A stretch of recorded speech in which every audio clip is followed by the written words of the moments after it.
So today we have a special guest with us who is none other than Sophia Khan. तो Sophia के बारे में मैं क्या कहूँ. मैक्सिमम लोग जानते हैं कि Sofia is a social activist, but social activist के पहले she is a profound teacher, जो बहुत कम लोगों को पता है.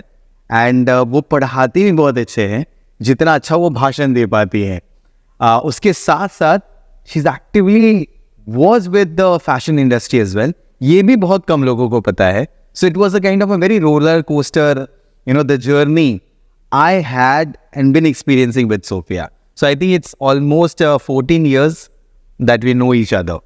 So अच्छा, सबसे पहला क्वेश्चन जो मेरा ये है कि बहुत लोग ऐसे हैं जो सोफिया खान को जानते हैं as a social activist, as a blooming in the kind of the political career, but Sofia Khan है कौन ये बहुत लोग नहीं जानते. तो हम सोफिया आपसे सुनना चाहते हैं, और आप जो हमारे व्यूअर्स हैं उनको बताएं कि सोफिया है कौन.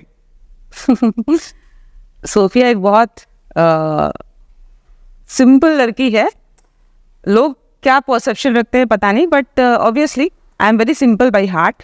और मैं चाहती हूँ कि मैं सिंपल ही रहूँ, जैसा मेरा बॉर्न एंड ब्रॉट अप जिस तरीके से हुआ है.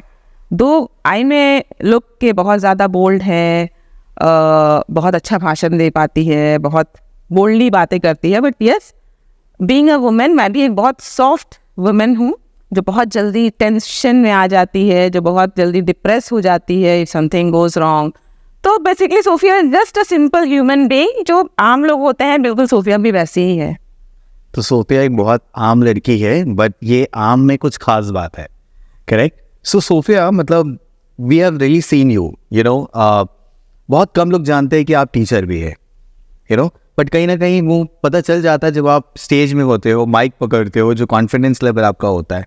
तो ये मतलब a journey from a teacher to a social worker and then to a social activist, and then we really looking forward slowly you in the politics. तो ये बहुत वर्सेटाइल जर्नी मतलब कैसी रही है आपकी? देखिए, रोलर कोस्टर तो ज़िंदगी हमेशा ऐसा ही रहा है, सबका ही होता है, तो मेरा भी है. तो मैंने हमेशा से एक नई चीज़ों को एक्सप्लोर करने की कोशिश की. मैं जब किसी को देखती थी कि ये उसने किया, और अगर वो मुझे अट्रैक्ट करता है, अगर वो मुझे लगता है कि ये चीज़ मैं भी करना चाहती हूँ और कर सकती हूँ, तो मैं उस फील्ड को चुनने की कोशिश करती हूँ. तो टीचर, तो एज अ टीचर मेरा वो प्रोफेशन है. I am already teaching in a government school. Life science में पढ़ाती हूँ. I have completed my masters in zoology, then I have done my B.Ed, then MPhil in zoology. तो already वो मेरा profession है, और मुझे अच्छा लगता है कि मैंने गवर्नमेंट स्कूल इसलिए भी चुना क्योंकि प्रोफेशन तो वो है, लेकिन मुझे लगता था कि जो नीडी बच्चे हैं वो गवर्नमेंट स्कूल में पढ़ते हैं, जो इकोनॉमिकली थोड़े से बैकवर्ड हैं, वैसे घरों के बच्चे आते हैं, और उनको शायद हमारे जैसे टीचर्स की ज़्यादा ज़रूरत है. तो इसलिए मैंने गवर्नमेंट स्कूल को चुना, और वो तो ठीक चल ही रहा है, वो एक पार्ट है. तो मैं उसको कहीं ना कहीं, उसको भी मैं एक सोशल वर्क से कनेक्ट करती हूँ, दो I am getting paid for that, लेकिन फिर भी. और सोशल वर्क में आने का मैं सडनली नहीं आई. एक्चुअली मेरे पेरेंट्स के डेथ के बाद 10 years एक साथ ही मेरे पेरेंट्स को मैंने 1 साल के आगे पीछे खोया. तो उसके बाद मैं काइंड ऑफ एक डिप्रेशन में चली गई थी. मैं बहुत ज़्यादा डिप्रेस थी. लोगों को वो दिखता नहीं था. डिप्रेशन बहुत काइंड होता है. मैं मे बी एक डिफरेंट डे चुनूंगी डिप्रेशन के ऊपर बात करने के लिए, बिकॉज उसको बहुत करीब से मैंने देखा है. तो डिप्रेशन एक ऐसा चीज़ है जो आपको दिखता नहीं है, बट वो अंदर भी होता है. लोग सामने से हंस रहे हैं, बहुत बोल्ड दिखते हैं, but still they are depressed. तो मैं भी उस डिप्रेशन का शिकार रह चुकी हूँ आफ्टर लूजिंग माई पेरेंट्स. उसके बाद मुझे लगा कि व्हाट शुड आई डू कि मैं अच्छा फील कर सकूँ, और इसलिए मैंने, टीचिंग तो मेरा था ही, लेकिन उसके साथ साथ मैंने सोचा कि मैं अगर कुछ किसी को हेल्प कर सकूँ, मैं किसी को, तो शायद मैं ये चीज़ उनके लिए नहीं करती थी, मैं वो अपने आप को अच्छा मैंने मुझे अच्छा लग सके, इसलिए मैंने सोशल वर्क स्टार्ट किया. इसमें ये अलग बात है कि उनका भला हो रहा है नहीं हो रहा, मुझे नहीं पता. देखिए, मैं करना बहुत कुछ लोगों के लिए चाहती हूँ, but end of the day I am not God. ऊपर वाले ने सबके लिए एक जुगाड़ रखा है. मेरा ये मानना है कि अगर वो दुख भी देता है तो उसका एक रीज़न है, सुख भी देता है तो रीज़न है. किसी को वो कनेक्ट भी करता है कि आप उसको अगर मदद कर रहे हो, वो भी एक रीज़न है. मैं भी अगर किसी के लिए कोई जरिया बनती हूँ तो मैं अपने से नहीं बन रही हूँ, ये भी ऊपर वाले का इशारा है, ये मेरा मानना है. तो आप लाइफ साइंस पढ़ाती हैं, ठीक है, तो मैं ये पूछना चाहता हूँ कि आप पॉलिटिकल साइंस में आपका रुचि ये स्कूल टाइम से पढ़ने में था, पढ़ाने में नहीं आया, बट ये पॉलिटिकल करियर में कैसे करिए, but because life science and then this politics का एक अंडरस्टैंडिंग, इट्स बिल्कुल इट्स वेरी डिफरेंट। या वेरी डिफरेंट लाइफ फ्रेंड या पॉलिटिकल साइंस पढ़ाती है स्कूल? बिल्कुल नहीं, पॉलिटिकल साइंस में तो मैंने नहीं किया ना। आई मीन मैंने जैसा बोला कि मास्टर्स मैंने तो बायोलॉजी में किया है, आई मीन जूलॉजी में किया है, तो इसलिए मैं बायोलॉजी की ही टीचर हूँ। आप एप्टीट्यूड क्लासेस ले सकते हैं। Yes, it is very different. Biology जो है वो बिल्कुल डिफरेंट है फ्रॉम द पॉलिटिकल साइंस। लेकिन जैसा मैंने अभी जस्ट बोला कि सोशल वर्क वो जो टीचिंग पार्ट है वो तो है ही, वो बिल्कुल डिफरेंट एक प्रोफेशन है, और मेरा जो सब्जेक्ट है वो बिल्कुल डिफरेंट है, पॉलिटिकल साइंस है। तो पॉलिटिकल साइंस मेरा सब्जेक्ट कभी रहा नहीं है। धीरे धीरे वहाँ पे मैं एक अच्छी वक्ता रही। स्कूल में भी बहुत से प्रोग्राम्स होते थे, तो मुझे ही एज अ टीचर रिप्रेजेंट करने के लिए लोग बुलाते थे। तो बोलते बोलते मुझे भी समझ में आया कि मेरे अंदर एक अच्छे ओरेटर का, एक अच्छे वक्ता का भी एक क्वालिटी है। तो वहाँ से मैंने अपने आप को पहचाना। करते करते फिर मैं डिफरेंट प्रोग्राम्स में जाने लगी, वहाँ पर भी बहुत से लोगों को। और सबसे बड़ी बात है कि ना, मैं जब बोलती हूँ मैं कभी भी उसको स्टडी करके नहीं बोलती, या मैं पहले से कभी प्रिपेयर्ड नहीं रहती हूँ, क्योंकि एक दो बार मैंने कोशिश की थी। जब मैं प्रिपेयर करके बोलती हूँ तो मैं भूल जाती हूँ अच्छा कि मैं क्या बोल रही हूँ, एंड आई फील कि मैं अपने दिल से नहीं बोल पा रही हूँ। इसलिए मैं कोशिश करती हूँ कि मैं किसी भी प्रोग्राम में जाऊँ। इवन आज भी जो मैं आई हूँ, मैंने कुछ भी, मुझे नहीं पता कि तनवीर खान मुझसे क्या पूछने वाले हैं, तो मुझे लगा कि वो जो पूछेंगे मुझे, मेरे मन में जो आएगा मैं बोल दूंगी, लाइक अनप्रिपेयर्ड। इसी बात में मैं कुछ पूछ ही लेता हूँ। जैसे कि बहुत लोग अपने इंडिविजुअल लेवल में लोगों को सपोर्ट करते हैं, एज यू सेड, चाहे वो पॉलिटिकल एफिलेंसेस के लिए हो या फिर सोशल एफिलेंसेस के लिए हो, बट कहीं ना कहीं डू यू रियली फील कि समाज सेवा करने के लिए कोई फाउंडेशन का दरकार होता है किसी को? दोनों बातें हैं। अगर आप, जैसे मैंने कहा कि आप इंडिविजुअली कितना ही कर लोगे, मतलब इंडिविजुअली अगर आप किसी को हेल्प करने जाओगे तो ऑब्वियसली एज अ टीम अगर आप हो तो आप ज़्यादा मदद कर पाओगे किसी की भी। आप इंडिविजुअल अगर किसी को मदद करते हो तो आप थोड़ा सा ही हेल्प कर पाओ, कितना ही पैसा दे दोगे, कितनी ही अपनी एनर्जी आप दे दोगे। लेकिन अगर बहुत सारे, एक एनजीओ का मतलब होता है कि वहाँ पे एक टीम वर्क हो रहा है, आप एक टीम के साथ जुड़ गए हो, और वो सारे टीम अलग अलग अपने अपने जो टैलेंट है या अपना अपना जो एनर्जी है वो लोगों में बांट रहे हैं, तो ऑब्वियसली ऑफ कोर्स एनजीओ से बहुत हद तक हेल्प मिलती है। बट इंडिविजुअली भी आप कर सकते हो। ऐसा नहीं है कि, देखिए, समाज सेवा करना एक बहुत लोग अपने आप को टैग लगा लेते हैं कि मैं समाज सेवी हूँ। अरे हर कोई समाज सेवी हो सकता है। आप नॉर्मली, अरे चैरिटी बिगिंस एट होम। मुझे लगता है अपने फैमिली को अगर आप मदद करते हो, वो आप तब भी समाज सेवा करते हो। आज की जो दुनिया है, भागती हुई दुनिया, आज लोग अपने लोगों से भी दूर हो गए हैं। आज लोग इतना ज़्यादा वर्चुअल वर्ल्ड से जुड़ गए हैं कि लोग रियल वर्ल्ड से लोग भाग रहे हैं। तो मुझे लगता है कि अपने फैमिली को टाइम दीजिए, अपने जो एल्डर्स हैं आपके घर में उनको टाइम दीजिए, ये भी एक समाज सेवा है। तो समाज सेवा करने का कोई एक डेफिनेशन नहीं है मेरे हिसाब से। समाज सेवा आप किसी भी तरीके से कर सकते हो, और जो अच्छा लगे वो कीजिए। बस लोगों को बुरा मत कीजिए, लोगों का अगर भला नहीं कर सकते हैं तो बुरा मत कीजिए, ये भी एक समाज सेवा। बिल्कुल बिल्कुल। सी, आपने बातों बातों में एक बात कही है कि आजकल लोग ये जो टैग लगा लेते हैं, तो मुझे लगता है कि टैग बहुत ट्रेंडिंग हो चुका है। आप सोशल मीडियाज में देखिए कि हर कोई सोशल एक्टिविस्ट बना है, हर कोई सोशल वर्कर बन चुका है। But when it comes to the ground rule और नोइंग अबाउट एक्टिविज्म और सोशल वर्कर नहीं है।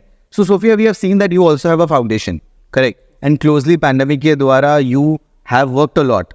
तो अभी हमने देखा that you are also working on the kind of the student welfare and community development that वे।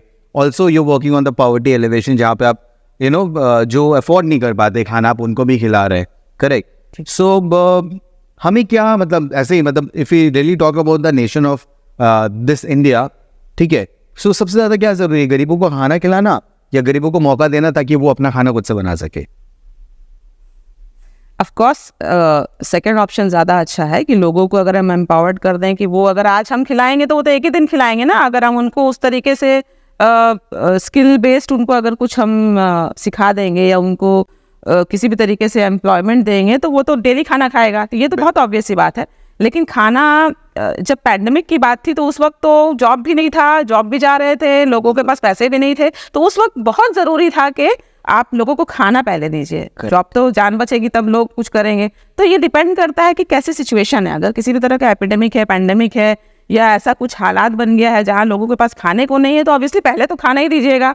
जब वो खाना खा के जब सही हो जाएगा और नॉर्मल रहेगा तब उसके आगे के फ्यूचर के बारे में सोचिए। करेक्ट। बट हम सबके बारे में सब कुछ नहीं कर सकते हैं, लेकिन जितना कर सकते हैं उतना कीजिए ना, उतना don't make it complicated, just do it. Correct. जो दिल में आए। So we have also seen a production, मतलब कुछ दिन पहले आपकी एक वीडियो आई थी तू चल ममता, जो हमारे ऑनरेबल सीएम के ऊपर में पूरा डेडिकेटेड था। तो मतलब ये हमने देखा एंड डेफिनेटली मैं इस चीज़ के लिए सराहना चाहता हूँ। तो ये मतलब था to promote Sophia Khan with this video और to impress our CM with this video, मतलब ये क्या था मतलब, because we have seen you acting also, you are a good actor that way, not only narrator. No, of course not to promote Sophia Khan. Sophia Khan को promote करने के लिए मैं कुछ और भी कर सकती थी, मैं कमर्शियल कुछ बना सकती थी, मैं कुछ भी कर सकती थी, मैं खुद एक्टर बन सकती थी। नहीं, ऐसा नहीं है। आई एम श्योर आप अभी तो रिवील नहीं करने वाले, बट मतलब लोग ना कहीं कंफ्यूज है कि हम मतलब सोफिया को एज अ पॉलिटिशियन देख पाएंगे कि नहीं पाएंगे। मतलब अभी तक तो ठीक है, बैकिंग में है, तो कहीं ना कहीं हम सोफिया खान को चाहे काउंसिलर के रूप में क्यों ना हो कि हम देख पाएंगे कि नहीं देख पाएंगे। तो ऐसे कुछ प्लानिंग्स है क्या? वैसा कुछ नहीं है, मुझे काउंसलर का कुछ नहीं बनना है। मुझे देखिए, मैंने जैसा कहा कि पॉलिटिक्स में सिर्फ मेरे आने का एक ही रीज़न था कि मैं लोगों को ज़्यादा से ज़्यादा एम्पावर्ड कर सकूं, लोगों को ज़्यादा, ऑब्वियसली पावर होगा तो मेरे पास चैनल ज़्यादा होंगे, मैं उनको ज़्यादा हेल्प कर पाऊंगी। This is the only motive and बहुत ऑनेस्टली मैं ये बोल रही हूँ in front of your camera. बाकी ऊपर वाला जानता है मैं क्या सोचती हूँ और मेरी क्या नीयत है, क्योंकि मैं बहुत बिलीव करती हूँ आपके कर्मा पे। आप कैसा सोचते हो, कैसा वाइब्रेशन आप देते हो लोगों को, वो आपको मिलता ही है।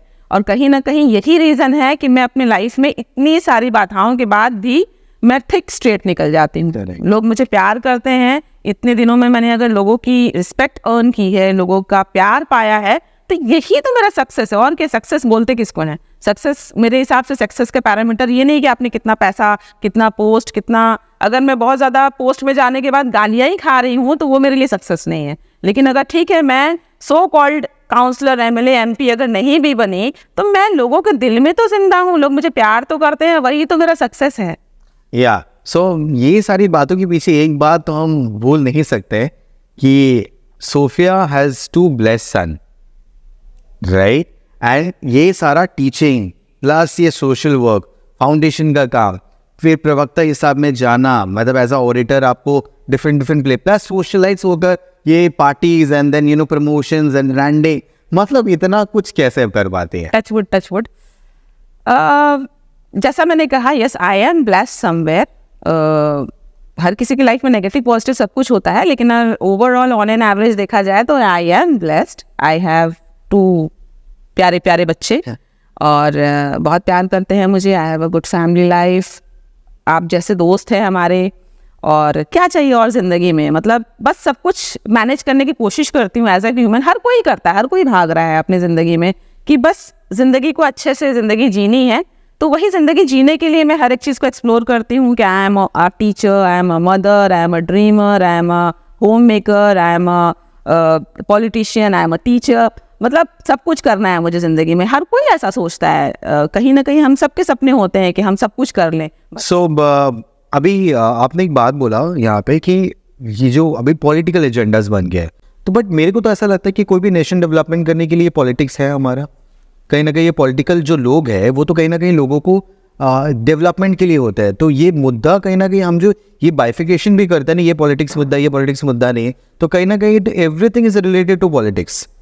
तो वाई वी डिफेम, मतलब होता है ना बाइफिकेशन, क्यों हम कर रहे हैं कि ये होना चाहिए, ये नहीं होना चाहिए? मैंने कहा कि अगर 1 to 10 पॉइंट्स, देश में बहुत सारे मुद्दे हैं, जैसे जस्ट मैंने अभी कहा कि अनएम्प्लॉयमेंट सबसे बड़ा मुद्दा है, यूथ का फ्रस्ट्रेशन जो है। मुझे लगता है कि बहुत से मुद्दे हैं जहाँ पे हमें ज़्यादा फोकस करना चाहिए। तो ये यूसीसी अभी उतना ज़्यादा इम्पोर्टेंट नहीं है जिसके ऊपर इतना ज़्यादा फोकस किया जा रहा है। गवर्नमेंट को अगर करना ही है, ठीक है, इस चीज़ के बारे में हम डिस्कस कर सकते हैं, हर एक चीज़ के बारे में डिबेट होता है, उसके प्रॉज एंड कॉन हम निकाल कर उसके बारे में बात कर सकते हैं, एक बीच का रास्ता लेके आ सकते हैं। लेकिन ये टोटली पॉलिटिकल है, क्योंकि सोचने के लिए बहुत कुछ है। आप यूथ के बारे में सोचिए, आप शिक्षा के बारे में सोचिए, आप मेडिकल हेल्थ कैसे प्रोवाइड किया जाए सारे लोगों को, उसके बारे में सोचिए।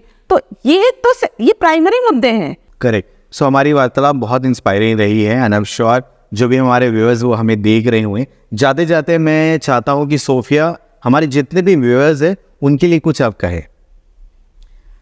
सबसे पहले तो लाइफ में एकदम पॉजिटिव रहिए। सबके सपने होते हैं, सब बहुत कुछ सोचता है। हम जब छोटे थे तो लगता था डॉक्टर बन जाएंगे, इंजीनियर बन जाएंगे, पायलट बन जाएंगे, स्पेस में चले जाएंगे, साइंटिस्ट बन जाएंगे। मेरा बेटा भी बोलता रहता है, लेकिन वो क्या बनेगा नहीं पता हमें। हमारी भी जो ड्रीम्स है, वो हम जो सोचते हैं वो ज़रूरी नहीं है कि वो हमें मिल जाए, लेकिन जो भी मिला है बस पॉजिटिव रहिए कि जो मिला है ऊपर वाले की मर्ज़ी से मिला है और उसमें कुछ अच्छा ही होगा और अच्छा ही है। बस खुश रहना, मुझे लगता है लाइफ का सबसे मेन इंपॉर्टेंट जो चीज़ है वो खुश रहिए और दूसरों को खुश रखिए।